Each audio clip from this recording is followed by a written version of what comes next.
Um, we got I think TD brings a high level shooter, brings some energy, obviously athleticism. He does know the system pretty much. We do some different things than when he was here, but um, nothing that, as a basketball player, he won't understand, know how to pick up. So, yeah, shoot the ball. You're open. He's a spacer. He can knock down shots. We saw him get on the heater and knock down shots at a high clip. Hey, Doug. Can can you just speak to kind of Malik's season? He's averaging career highs, in points, rebounds, assists, and just what he means to the team. How unfortunate it is for him and the team that this happened now. Super unfortunate because we depend on him a lot in many ways. He is the leader of the team. Definitely on the emotional side, a lot of, the energy, the things that go on in the locker room, practice, like he's the head of the snake in many ways. So um, he'll still obviously be around, but 2 weeks is 2 weeks, and we need him. We need Malik's energy. We need his shooting, his athleticism. I mean, the one thing that when I think about Malik is like you have the ability to play with anybody because you can do so many different things, and to whom much is given, much is expected. So he has the ability to play in pick and roll, hit the pocket. He can spread it to the corner. He can knock down the three. He can knock down the deep three. He can play above the rim. He finishes with both hands. Like he's got a mid-range game. He knocks down free throws at a high clip. It's just, his ability to process that when he's out there, but he is desperately and deeply going to be missed. as they've gotten more time sharing the floor together. How have you seen Zach and Domas develop a chemistry, and where do you notice that? Um, Both of those guys are such high-level players. I think even on some of the DHOs, when I'm looking, like I've seen Domas bounce it behind him. I've seen him advance it to him and then run into a pick and roll. I've seen him pitch it to him the other night as he's coming off. Like those are things that you have to talk through a little bit. You have to learn how a player likes passes because, like we've had players here that depended on Domas to come off and bounce the ball and then set a screen to get them open.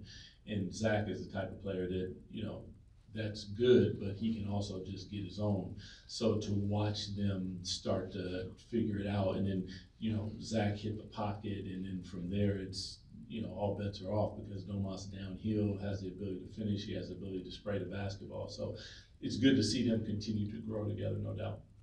Hey Doug, two for me real quick, just back to Malik for a second. Obviously he felt some sort of way about not being able to contribute in the postseason last year, and obviously you have aspirations of getting him back for the postseason run. Where do you feel he's at from a mental standpoint, from even the vibes that he brings to the locker room, which are obviously so important for you guys? That's a tough one because I don't know, to be honest with you. After it happened, we flew home and I haven't seen Malik. I texted him and we spoke and he was in good spirits, but to actually see him and vibe with him, I have not yet. So, from playing this game, it can be tough sometimes because you play a whole season to get to a point where you're ready to ascend and do your thing, and then something happens, and that can be. But normally he's in good spirits. Like he has a spirit about him that far exceeds all of that. And if you know anything about a lot of our players who come into this league from various backgrounds and different things, a lot of times people tell you you can't, and you do, and that's special in and of itself. So ain't nobody gonna hold Malik Monk down. And then knowing, of course, what Rick Adelman means to you, I wonder what kind of a wow moment that's going to be to look across and see David over there and kind of get his first taste of Nuggets basketball as interim coach, and for you having such a familiarity with him, seeing him as a kid. Super excited for him. Super proud of him just to watch his process as he's went through and become a champion and a well-trusted coach on a great coaching staff that has done some wonderful things. For him to get the shot in Sacramento, yeah, that's crazy, but this is the basketball gods, so you roll with it. So after the game, I'm sure have some words for him. Yeah, he's a good kid, has paid his dues, and this is an incredible opportunity for him. So I know he has to be excited as well. Coach, while we're on that subject, yes, there's been a coaching change, and there's been one a couple of weeks ago. And you seeing this situation, and you being an interim coach, what did that tells you about this business of NBA basketball and trying to be a head coach in this league?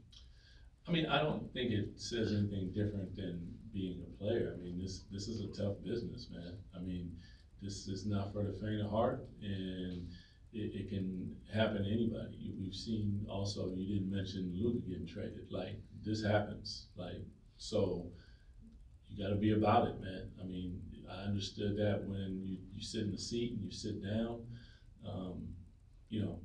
I had a different job and probably could have kept that till I'm ready to go. But this one it's high power, and I love it. So, maybe I'm a glutton for punishment, but the point is, I enjoy what I do, and I'm not gonna look past any day and enjoy it while you're in it, and try to do the things that you think that you can do while you're in it, and mine is championship. So, yeah.